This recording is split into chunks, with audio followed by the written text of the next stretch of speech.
Nous sommes le 13 décembre 1984. Dans son bureau du quai des Orfèvres, le commissaire Bouvier, l'un des policiers les plus en vue à l'époque, considère avec un certain scepticisme la personne qu'il a en face de lui. Voyons, monsieur, résumons-nous. Vous vous appelez Théodore Rouanet, vous venez me faire part de la disparition de votre sœur Caroline, qui a 31 ans, qui est mariée et qui s'appelle... L'homme s'agite nerveusement. Wagner. Elle a épousé un Allemand il y a 2 ans, Franz Wagner, une espèce de brute, il l'a batté. Toute notre famille était contre le mariage et Caroline, elle-même, voulait rompre. Elle était d'accord pour le divorce. Elle me l'a dit au mois de juillet dernier. Alors elle est partie, voilà tout. L'homme semble de plus en plus nerveux. Je vous comprends, monsieur le commissaire. Ma sœur est majeure. Elle peut aller où elle veut et quand elle veut et la police n'a pas à intervenir. Et pourtant, on part pas comme ça, pas de cette façon-là. Mais expliquez-vous. Ben voilà. Caroline m'avait donné un double des clés de chez elle. Elle avait peur de son mari. Elle m'avait dit, comme ça, si jamais il arrive quelque chose, tu pourras venir. Et il est arrivé quelque chose. À partir du mois de septembre dernier, on ne l'a plus vue. Plus aucune nouvelle. J'ai attendu 2 mois. Et puis, au début décembre, j'ai été dans son appartement rue d'Aligre. Tout était en désordre. Dans la salle à manger, il y avait une planche à repasser avec une chemise dessus et le fer à côté débranché. 2 verres sur la table. Dans l'évier de la cuisine, des assiettes pas lavées. Le réfrigérateur était plein. L'homme regarde le commissaire avec un air presque implorant. Enfin, quand on part de chez soi, on ne laisse pas une chemise à moitié repassée. Et puis, ça veut dire quoi, que mon beau-frère également a disparu? Ni lui, ni Caroline ne sont retournés dans leur appartement. Monsieur le commissaire, ça n'est pas normal. Il faut faire quelque chose. Le commissaire hoche la tête. Vous avez raison, il faut faire quelque chose. Les premiers éléments de l'enquête confirment exactement les dires du frère de Caroline. Les inspecteurs qui se rendent le jour même dans l'appartement du couple rue d'Aligre à Paris, dans le 12e arrondissement, le trouvent exactement tel qu'il l'avait décrit. Ils ont une impression étrange. Tout semble s'être arrêté à un moment précis de la journée, comme si les occupants s'étaient absentés quelques minutes et allaient revenir. C'est une impression de vie et en même temps, curieusement, une impression de mort. Et d'ailleurs, il y a bien d'autres détails troublants. Car tout est resté dans l'appartement, y compris les papiers d'identité de Caroline Wagner, ses robes, ses chaussures, même ses bijoux. Enfin, une femme qui s'enfuit de chez elle, même si elle oublie ses papiers, emporte au moins ses bijoux. Puis il y a aussi les affaires du mari de Franz Wagner. 2 complets qui sont là, dans la penderie, et même sa mousse à raser, et même son rasoir. La gardienne, que les inspecteurs interrogent, confirme qu'elle a vu Caroline Wagner pour la dernière fois début septembre. Pour le mari, elle ne se souvient plus. Voilà donc un couple qui disparaît comme cela en plein milieu de la journée en abandonnant tout derrière lui. Mais au fait, quel est-il ce couple? Se demande le commissaire Bouvier quand il reçoit le rapport de ses inspecteurs. Il donne des instructions à ses hommes.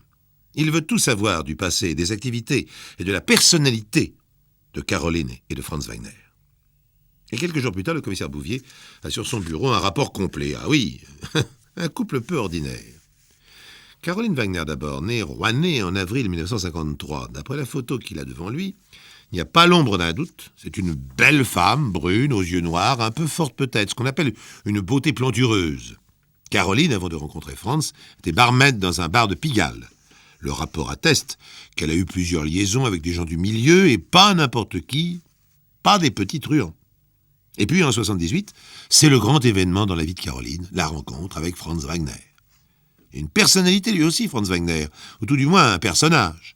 Sa photo, elle aussi, est jointe au rapport et elle est plus éloquente que tous les discours.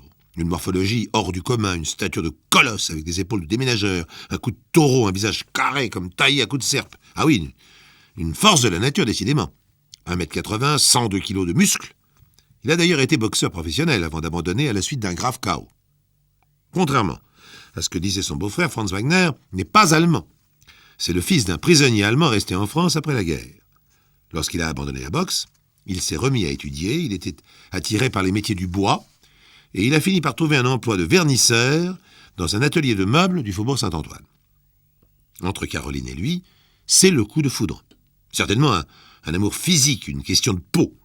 C'est du moins ainsi que le commissaire l'imagine entre cet athlète et cette brune appétissante. Le mariage a lieu quelques mois plus tard et il tourne mal.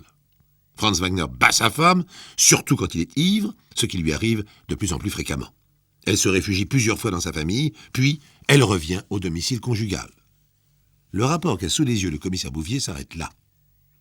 Il s'arrête à ce mois de septembre 1984, où l'on perd à la fois la trace de la femme et du mari, qui laissent derrière eux un réfrigérateur plein, des assiettes sales, 2 verres sur la table et une chemise à moitié repassée à côté du fer débranché.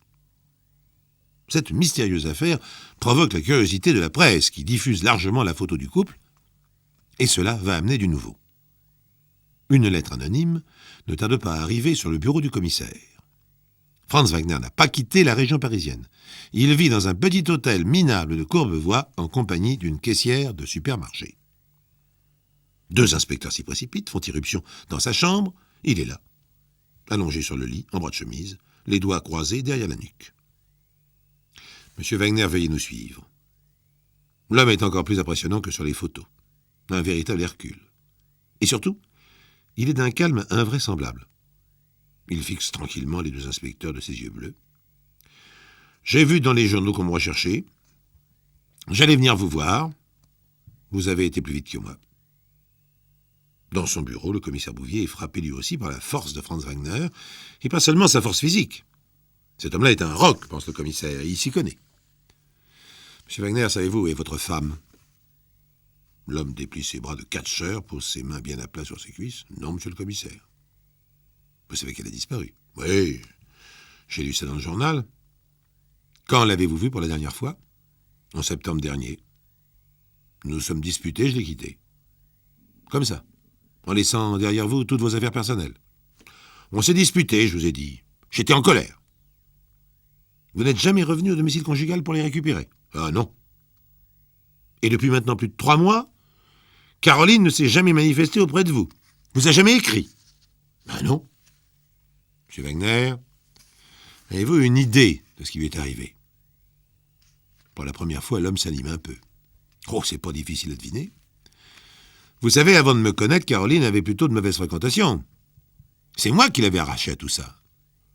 Dès que j'ai eu le dos tourné, elle a dû aller retrouver ses petits copains. C'est pas impossible. Et une enquête approfondie est menée dans le milieu parisien, mais sans résultat. Malgré l'acharnement du commissaire Bouvier, à qui cette affaire tient particulièrement à cœur, sans doute parce qu'elle n'est pas comme les autres, rien ne se passe. Toutes les pistes échouent, toutes les demandes d'information reçoivent des réponses négatives. Et 3 ans s'écoulent. 3 ans. Franz Wagner est toujours surveillé par la police. Il a repris son métier de vernisseur sur bois. Il vit toujours avec sa caissière de supermarché. Il semble avoir une vie régulière. Caroline, de son côté, reste introuvable. Et puis, le 24 août 1987, alors que le dossier Wagner, recouvert d'une épaisse poussière, dort quelque part dans les archives de la PJ, un rebondissement extraordinaire va donner à cette affaire une ampleur que personne, pas même le commissaire Bouvier, n'avait imaginée. Ce jour-là, le nouveau locataire de la rue d'Aligre, qui a repris l'appartement du couple, a décidé d'entreprendre des travaux de peinture. Armé de son pinceau, il se met en devoir de repeindre sa bibliothèque. C'est en fait une succession d'étagères dans un renfoncement, une sorte d'alcôve dans le mur. C'est alors qu'il constate que la planche du bas rend un son creux. Il y a sans doute là-dessous un placard condamné. Il soulève la planche. D'abord, il croit voir un tas de vieux vêtements, et puis il distingue un pied. Quelques heures plus tard, la police est sur les lieux. Le faux placard a été défoncé, le corps en a été extrait, et c'est bien celui de Caroline Wagner. Le cadavre est momifié. Elle est vêtue d'une robe noire, la seule qui manquait à sa garde-robe, et elle a un bas autour du cou, serré comme une cravate. Le médecin légiste confirme que la mort remonte sans doute, pour autant qu'on puisse être précis, après une si longue période, au milieu 1984. La victime a été étranglée à l'aide du bas. Mais enfin, pourquoi le corps de la malheureuse, qui a été enfermée près de 3 ans dans un placard, s'est-il momifié? Pourquoi ne s'est-il pas décomposé en dégageant une odeur qui l'aurait fait certainement découvrir? Tandis qu'un mandat d'arrestation est lancé contre Franz Wagner, qui est alors en vacances, le commissaire Bouvier a le jour même la réponse à sa question. Le spécialiste du quai des Orfèvres, chargé d'examiner la victime, a les yeux brillants d'excitation scientifique. Ah, c'est intéressant. C'est même très intéressant. Le corps a été enduit du sommet du crâne jusqu'à la plante des pieds d'un vernis qui a empêché la décomposition. J'en suis pas certain, mais je penche pour du vernis à bois. Arrêté, Franz Wagner n'a pas pu, malgré son flegme, nier longtemps devant cet indice accablant. C'était un vernisseur sur bois qui avait fait le coup, pas un des truands que connaissait autrefois Caroline. Et comme il était vernisseur sur bois, il a été condamné peu après à 15 ans de prison, mais sa destinée est sans intérêt comparée à celle de sa victime. Quoi de plus déroutant, en effet, que le sort de Caroline Wagner, étranglée après une banale scène de ménage qui a mal tourné, statufiée par son meurtrier, la dépouille de cette serveuse d'un bar de Pigalle va traverser les siècles, peut-être les millénaires, comme Néfertiti et les pharaons de l'ancienne Égypte.